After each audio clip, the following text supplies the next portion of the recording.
শুধু গান নয়, গানের গল্প, সে ডানা মেলে উড়ে যায় অল্প অল্প একদিন, প্রতিদিন একদিন প্রতিদিন।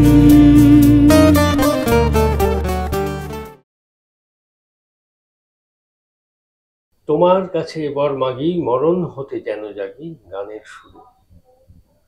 এটা বোধহয় আমাদের সঙ্গে অঙ্গাঙ্গিভাবে জড়িয়ে গেছে। যারা গান করেন বা যারা গান করেন না, তাদের প্রত্যেকের মনে বোধহয় একটা সাইলেন্ট প্রেয়ার চলে, মরণ হতে যেন জাগি, গানের সুরে। তাই তো? একদম, আমার তো তাই মনে হয়। আজকে গানটির আড্ডায়, গানটির আলাপে যাকে আমরা পেয়েছি, তিনি মিত্রা বন্দ্যোপাধ্যায়। প্রথমত তিনি সঙ্গীত শিল্পী, সঙ্গীত গুরু। হয়তো তার অন্তরালে আরও কিছু পরিচয় আছে, সেটা একটু পরবর্তী সময় আসবো আমরা। প্রাথমিকভাবে আপনার যে সঙ্গীত শিক্ষা শুরু শৈশব থেকে, প্রত্যেকের একটা যেরকম শৈশব জীবন থাকে, কিন্তু আপনার বোধহয় একটু অন্যরকম, যে সঙ্গীত শিক্ষার শুরু, গানের সঙ্গে ভালো লাগা, সেটা যদি একটু বলেন আমাদের।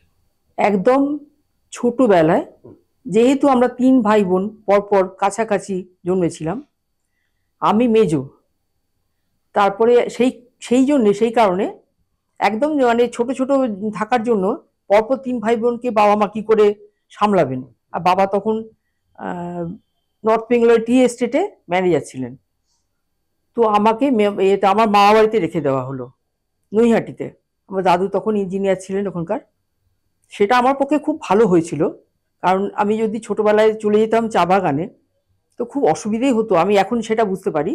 আর ছোটবেলায় পরিবেশটা খুব ভালো পেয়েছিলাম মামা বাড়িতে, গান বাজনা আর নানা রকম শিল্প টিল্প এইসব ব্যাপার ছিল। দিদিমার কাছে আমি একদম প্রথম, আমার দিদিমা নিজে গান করতেন। এখন দিদিমা তো আর সাংঘাতিক সেই ফাংশনে গান করার এরকম ব্যাপার ছিল না, কিন্তু ওইখানে যাত্রা পালা হচ্ছে, সেখানে আমি ছোটবেলায় অভিনয় করছি, সেই মজার মজার ব্যাপার সব ছিল। দিদিমা একটু ভালোই গান করতেন, ছোট্ট একটা হারমোনিয়াম ছিল, তাতে আমার মনে আছে আমার সকল দুঃখের প্রদীপ গানটা দিদিমা গাইছেন। তা দিদিমার কাছে আমার এই সারেগামা পাধানিসা এইসব শেখা। সেইখান থেকে ধীরে ধীরে যখন বড় হতে লাগলাম, অনেক একটু মাস্টারমশাই এলেন, এই ধরনের ব্যাপার শুরু হলো সাধারণ বাড়িতে যেমন হয়।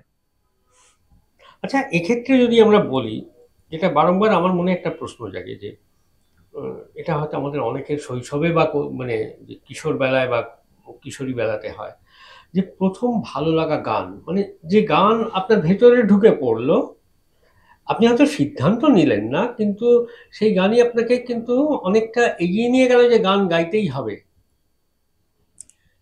ঠিক সেইভাবে হয়নি সিদ্ধান্ত।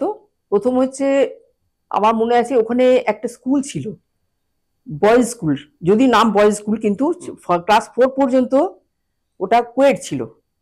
সেইখানে আমি গান করতাম বলে ওখানকার যে একজন মাস্টারমশাই ছিলেন, তিনি আমাকে দিয়ে তখন গান পরিচালনা করলেন বাচ্চাদের। একও সূত্রে বাঁধিয়াছি গানটা আমার মনে আছে, আমি তখনই পরিচালনা করলাম।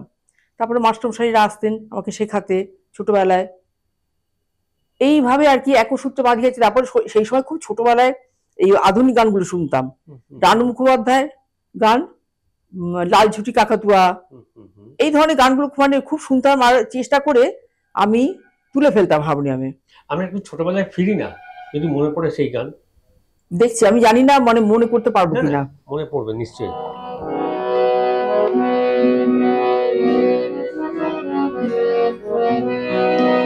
লাল ঝুটি কাকাতুয়া ঘুরেছে যে বায়না, সাই তার লাল ফুটেছে দুনিয়ার আয়না।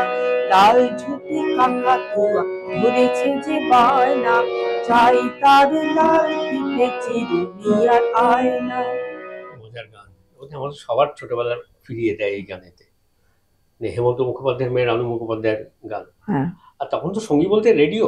হ্যাঁ, রেডিও, আর ছোট্ট একটা রেডিও ছিল, সবাই বোধহয় সেরকম মানে অভ্যস্ত ছিলেন ওই রেডিওতে। খেলা শোনা হচ্ছে, ক্রিকেট খেলা বা ফুটবল খেলা শোনা হচ্ছে, গান শোনা হচ্ছে, সেটা অসাধারণ সময় গেছে।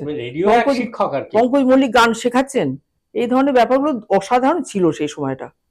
সঙ্গীত শিক্ষার আসর একদম অসাধারণ অসাধারণ। আর রেডিও তো বোধহয় আপনার একবারে একেবারে জীবনসঙ্গী। আর জীবনসঙ্গী মানে তখন আর ভীষণ আধুনিক গান শুনতেও ভালোবাসতাম, আর রবীন্দ্রনাথের গান তো শুনতামই, আর মাস্টারমশাই শেখাতেন সেই সব গানগুলো। আবার ওই সময় ছোট্টবেলায় আমি যখন প্রথম শিখলাম, মনে হচ্ছে অগ্নিবীণা বাজাও তুমি কেমন করে, এই গানটা মাস্টারমশাই শেখালেন। মাস্টারের নাম কিন্তু এখন আমি মনে করতে পারি না। তিনি কাকিনারা জুট মিলে আমাকে নিয়ে এসে গান করিয়েছিলেন ওই ছোট্টবেলায়। আচ্ছা, কি অপূর্ব সব স্মৃতি, আর সবটাই গান দিয়ে জড়িয়ে। গান দিয়ে জড়িয়ে, মানে যদি সুখ স্মৃতি দুঃখের স্মৃতি যাই বলি, সবের মধ্যে কিন্তু সেই গানের উপস্থিতি রয়েছে সাইলেন্টলি। এরপর যদি আমরা মানে ধরুন এইটা একটা জার্নি আরম্ভ হলো ছোটবেলায় গানের সঙ্গে আপনার, এরপর রবি ঠাকুরের গান, রবীন্দ্রনাথের গান, এবং রবীন্দ্রনাথের গানের সঙ্গে কি খুব সচেতনভাবে জড়িয়ে গিয়েছিলেন? না, সচেতনভাবে জড়িয়ে যায়নি সেই সময়, আমাকে শেখানো হতো তো। তারপরে আমার দাদু রিটায়ার করলেন, রিটায়ার করার পরে আমি চলে গেলাম বাপের বাড়ি কৃষ্ণনগরে, নিজের বাড়িতে কৃষ্ণনগরে চলে গেলাম। ওখানে গিয়ে মাস্টারের শেখাতেন আমাকে এসে। তারপরে ওখানে একটা স্কুলে ভর্তি হলাম সূর্যঝঙ্কার নামে। সূর্যঝঙ্কার স্কুলে রবীন্দ্রনাথের গান শিখতাম।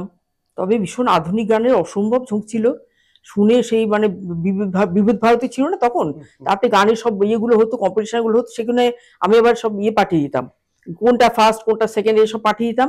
পেয়ে মনে আছে একটা হঠাৎ 1 টাকার আমি পুরস্কার পেয়েছিলাম, মানি অর্ডার এসেছিল 1 টাকা। আর আধুনিক গান ভীষণ গাইতাম তখন। কি করে রবীন্দ্রনাথের গানে চলে এলাম সেটা আমি বলতে পারবো না, তখন তো মানে শেখানো হতো রবীন্দ্রনাথের গান আমাকে। আর যিনি মাস্টারমশাই ছিলেন তিনিও অসাধারণ, কাঞ্চন চট্টোপাধ্যায়, অসাধারণ মাস্টারমশাই ছিলেন, তার কাছেও বাড়িতে শিখেছি আমি।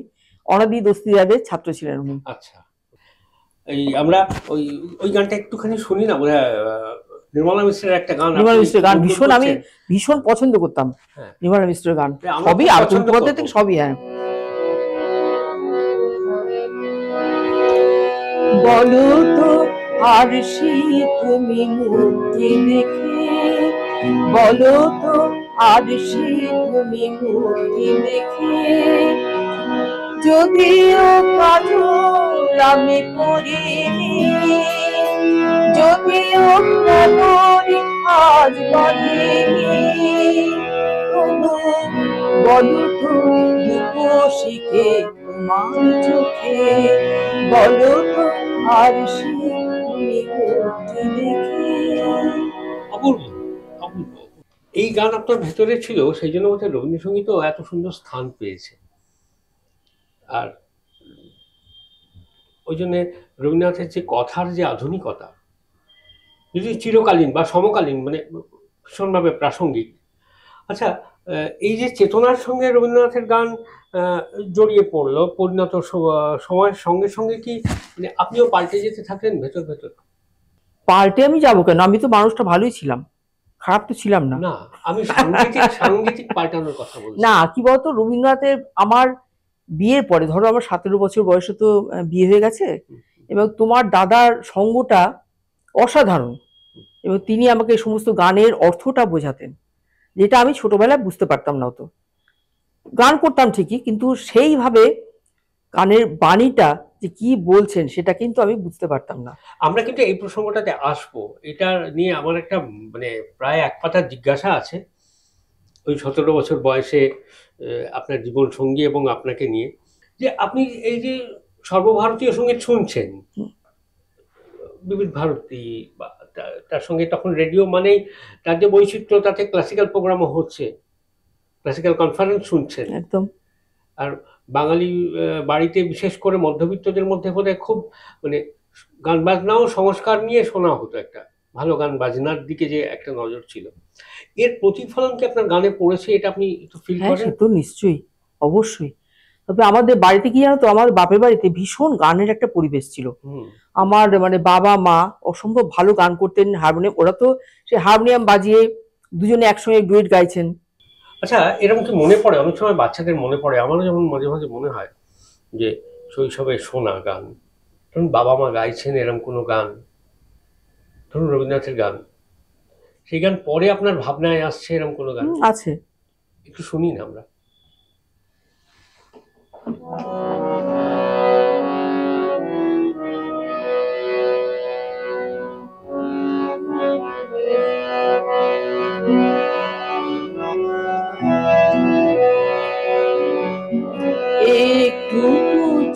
ছোঁয়া লাগে,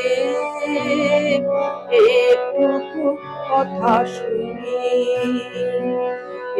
একটু ছোঁয়া লাগে, একটু কথা শুনি। তাই দিয়ে মনে মনে রচি মম আর গুনি, একটু ছোঁয়া লাগে, একটু কথা শুনি।